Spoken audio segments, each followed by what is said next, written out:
Hear me out. Hear me out. It can be confusing. Now, words just don't really relate meanings. They relate attitudes. Now, when a speaker's attitude doesn't necessarily match with the energy, the audience can get a little messy. And it's that context that we're missing. For example, a mouse and some boxers. You wouldn't really just say that because it's hard without the context. The result is often ambiguity when a statement has one or more plausible interpretation. Stay with me. Other times there is a context, sometimes it's just not enough. I also like to touch on sending an email, like these texts. Sometimes it's kind of hard for the speaker to convey what they have to say through an email or text. Now, do you remember about the Southeast? I also want to talk about how there's a difference in the cognitive abilities. Close your eyes, just close your eyes. I want you to point to Southeast.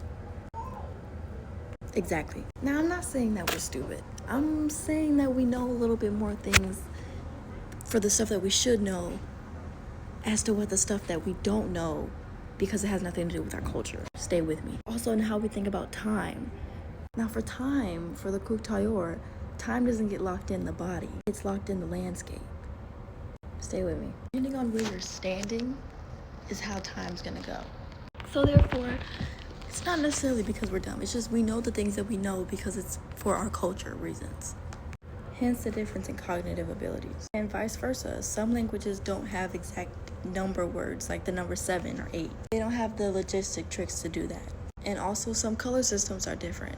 I know in Russia, they have a hard time using, listing all the different types of words for blue.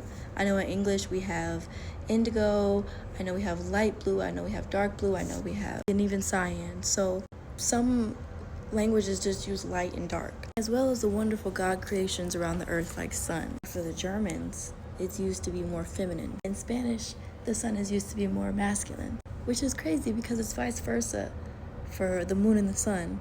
And then in Spanish, they tend to use words like long and hard for the word bridge, so they use it to be a little bit more masculine. And then for bridge, they usually describe it as beautiful and all these arches. So in German, it's a little bit more feminine. It begs a difference in the question as to why. Does this have any consequence as to how other people think Germans view the sun? Or would that be a term of hate? Hence to my next topic, hate speech. I know it's a pretty broad topic, so I want to narrow it down into a little bit of bits and pieces. So like in a text, like when I was talking about the email, one person could view it as a joke and ha ha he he, and then another person could read it as serious and taking offense.